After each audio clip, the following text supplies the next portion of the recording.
वो मेहमत कुछ और कंपनीज के ठीक साथ। है बेटा, यकीनन तुम ठीक कह रहे होगे, मगर आज ये बात बिल्कुल भी ना छेड़ना। कम से कम जब तक मंगनी नहीं हो जाती ऐसी कोई बात ना करना जिससे बाबा परेशान हो। अम्मी, ये देखो कफलिंग्स हैं हमीद के लिए।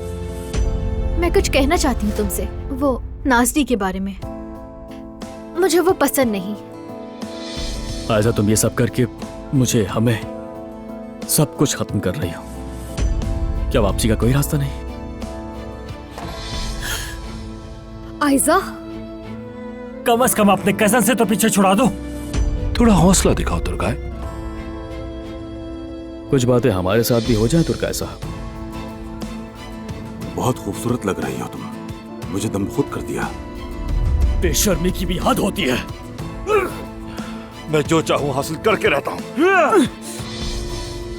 तुम दोनों की जिंदगी में कभी कोई परेशानी और मुसीबत ना आने पाए।